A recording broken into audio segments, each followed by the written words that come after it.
Future scientist, कैसे हो आप लोग। आज स्टार्ट करते हैं लाइट, रिफ्लेक्शन और रिफ्रैक्शन, क्लास 10th का जो चैप्टर है उसके मोस्ट इंपोर्टेंट क्वेश्चन। क्योंकि कितनी भी आप थ्योरी पढ़ लो, अगर आपने क्वेश्चन प्रैक्टिस नहीं किए तो आपके फिजिक्स के कॉन्सेप्ट नहीं बनेंगे।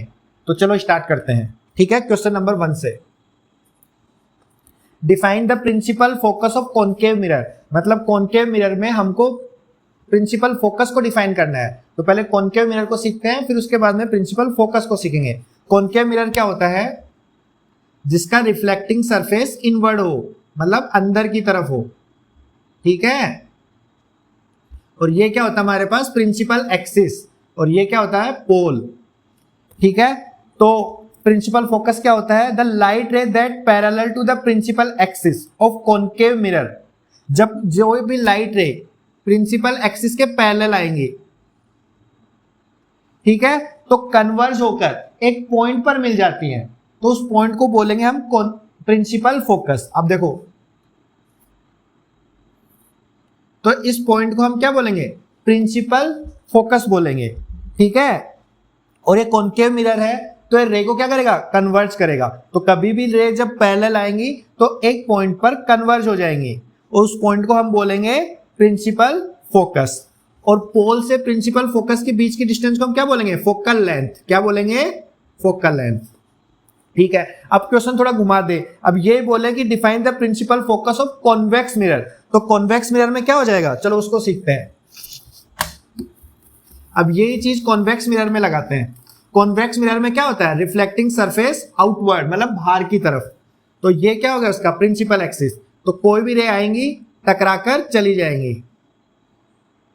ये क्या करता है? रे को डाइवर्स करता है। ये क्या करता है? रे को डाइवर्स। तो हमको एक पॉइंट पर अपीयर टू मीट मिलेंगी, जो रे हकीकत में नहीं मिली, लेकिन हमको रे मिलती हुई अपीयर होंगी, दिखाई देंगी। ठीक है, लेकिन हकीकत में नहीं मिलेंगी। तो उस पॉइंट को हम क्या बोलेंगे? Principal focus. और वही पॉइंट पोल से प्रिंसिपल फोकस के बीच की डिस्टेंस को हम क्या बोलेंगे? Focal length. तो हमने कॉन्वेक्स लेंथ कॉन्वेक्स मिरर के लिए भी देख लिया, कॉनकेव मिरर के लिए भी देख लिया। ठीक है, और ये इनसाइड में क्या होता है? Polish surface. बड़े आगे सेकंड क्वेश्चन पे चले, समझ में आ रहा है आपको? तो चलते हैं।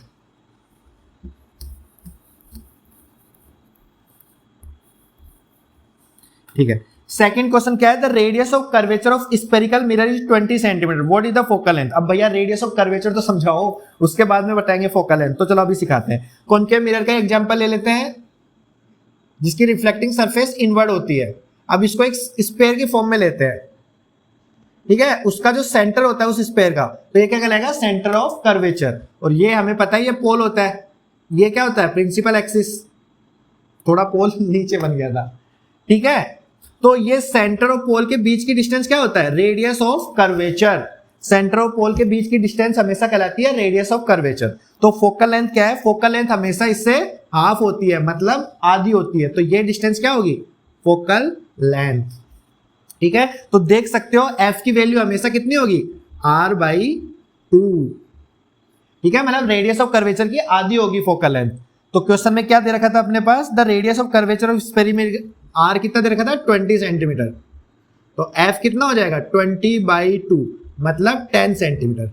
समझ में आया ना? ठीक है, तो समझ में आए तो लाइक, शेयर और सब्सक्राइब करना मत भूलना। आगे बढ़े क्वेश्चन नंबर 3 पर।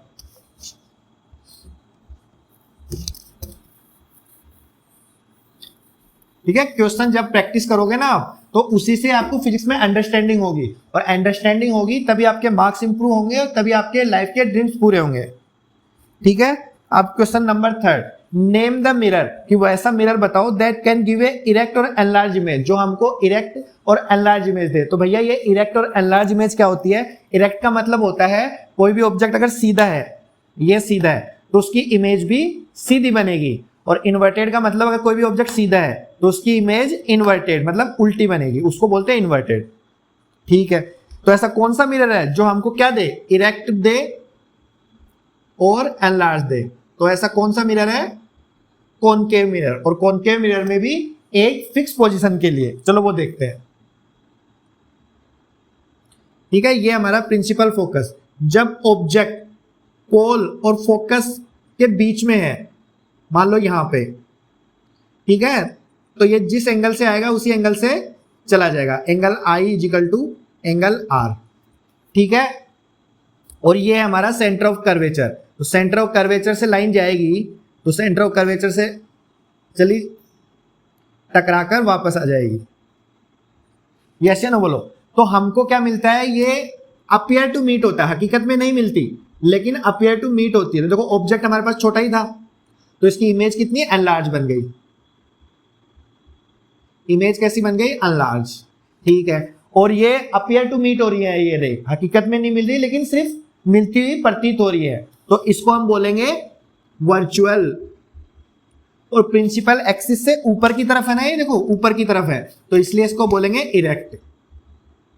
बट ये स्पेशल केस है कॉनकेव मिरर के लिए, ये इसी केस के लिए ये हमेशा वर्चुअल और इरेक्ट इमेज देता है। अदरवाइज जो कॉनकेव मिरर है और जितने भी पोजीशन है ऑब्जेक्ट के लिए वो हमेशा क्या देता है, रियल और इन्वर्टेड इमेज। और ये बहुत इंपॉर्टेंट केस है जो डेंटिस्ट इसी का ही यूज करते हैं, इसी केस का यूज करके डेंटिस्ट आपके टीथ को या दांतों को देखकर उसमें कैविटी को ढूंढ पाते हैं, ठीक है। तो समझ में आया आपको, वर्चुअल, इरेक्ट और एनलार्ज इमेज मिल गई, ठीक है। और ये कब होगा, जब ऑब्जेक्ट हमारा पोल और प्रिंसिपल फोकस के बीच में होना चाहिए। चलो नेक्स्ट करते हैं।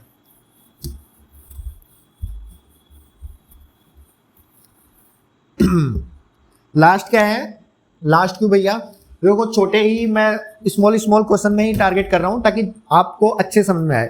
Y do we prefer convex mirror जे रेयर व्यू मिरर, मतलब कॉन्वेक्स मिरर को हम रेयर व्यू मिरर में क्यों यूज कर रहे हैं, क्योंकि जो कॉन्वेक्स मिरर को बनाते हैं पहले तो ये हमारी ठीक है, इसमें रिफ्लेक्टिंग सरफेस आउटवर्ड होती है, ये रे आई टकराकर चली गई, ये रे आई टकराकर चली गई, ठीक है। तो यहां पे ये अपियर टू मीट होंगी इस पॉइंट पर। अब तुम खुद देखो इसका कर्व आउटवर्ड है, मतलब बाहर की तरफ है, तो ये बहुत सारी रे आ सकती है यहाँ पे और बहुत सारी रे को एक मतलब एक छोटी सी जगह पे इमेज बना सकता है, तो इसी वजह से इसका रेयर व्यू मिरर में यूज होता है। तो मैं पढ़ के बता देता हूं फिर समझा देता हूं। Convex mirror give the virtual, तुम देख सकते हो वर्चुअल बनेगी क्योंकि रियल रे अपियर टू मीट है, और इरेक्ट है, कैसी है इरेक्ट, और कैसी है डिमिनिश, डिमिनिश का मतलब छोटी। Image of object place in front of them, जैसे इसमें रखेंगे तो ये सारी बनेंगी, because they give the wider field of view. तुम खुद देख सकते हो कितना बड़ा फील्ड ऑफ व्यू की जो इमेज है या ऑब्जेक्ट है, इसकी पूरी इमेज एक छोटी सी जगह पे बना दी, किसने, कॉन्वेक्स मिरर ने।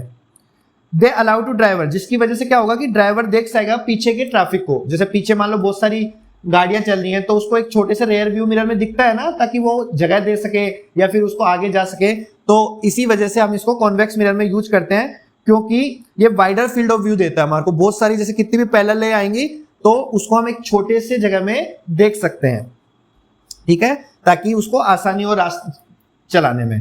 तो ठीक है, अभी के लिए इतना ही रखते हैं, और फिजिक्स के बेस्ट कॉन्सेप्ट सीखने के लिए एस्ट्रा नोवा कोचिंग को जरूर सब्सक्राइब करें। Thank you.